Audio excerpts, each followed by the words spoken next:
তাহলে কি 2026 সালের ওয়ার্ল্ড কাপটা শেষ পর্যন্ত ফ্রান্স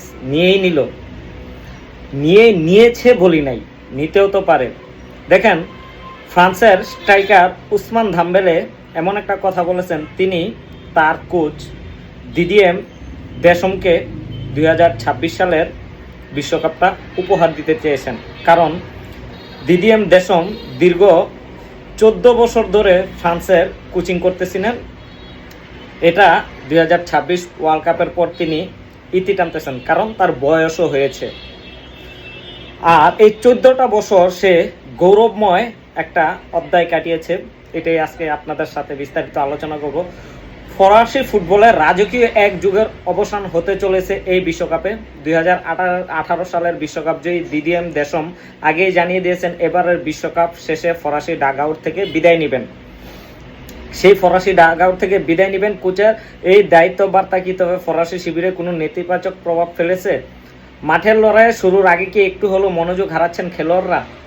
উসমান দাম্বেলে অবশ্য তেমনটা ভাবছেন না। পিএসজির এই উইঙ্গার মনে করেন কোচের বিদায় তার মনোযোগ কোনো চির ধরছে না, উল্টো এটি তাদের জন্য বাড়তি এক টনিক হিসেবে কাজ করেছে। বাহ, টনিক। দেশম বিদায় মঞ্চটা একটা ট্রফি উঁচিয়ে রাঙ্গাতে চান তারা। গত শনিবার ইএসপিএনকে এক সাক্ষাৎকারে দেম্বেলে ফরাসি ড্রেসিং রুমে এই কথাটাই জানিয়েছেন। ফরাসি ফুটবলে দেশম যেন এক চিরন্তন বটবৃক্ষ। 2012 সালের গ্রীষ্মে লরাব্লার স্থলাভিষিক্ত হয়েছিলেন। এরপর গল্পটা তো যে কোনো রূপকথাকেও হার মানাবে। তার হাত ধরেই 2018 সালে বিশ্বকাপ জয় করেছে ফ্রান্স। 2021 সালে জেতে নেশনস লিগ, 2016 ইউরো এবং 2022 বিশ্বকাপের ফাইনালে তোলার পাশাপাশি 2024 ইউরোর সেমিফাইনালে দলটাকে টেনে নিয়েছেন তিনি।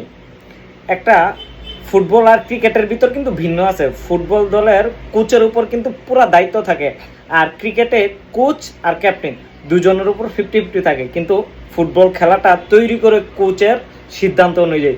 এই কারণে ফুটবলে কিন্তু কোচের প্রাধান্য অনেক বেশি। একটা কোচের উপর অনেক ডিপেন্ড করে খেলার, আপনার ক্যাপ্টেনের দায়িত্ব কম।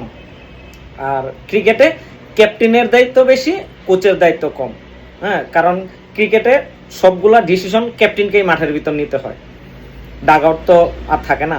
তো ফুটবল ইতিহাসে অন্যতম দীর্ঘমেয়াদী জাতীয় কোচ হিসেবে দেশম নিজেকে নিয়ে গেছেন এক অনন্য উচ্চতায়। তবে এবার বিশ্বকাপ কিংবদন্তি কোচের বিদায় সুর যেহেতু বেজে উঠেছে, তার শ্রেষ্ঠ হওয়া চাই সবচেয়ে রাজকীয়। দেম্বেলের কথাতে যেন সেই সুর। আমরা সবাই জানি কোচের এটাই শেষ টুর্নামেন্ট। ফরাসি দলের সাফল্য আকাশ ছোঁয়া। তিনি অসাধারণ এক কোচ।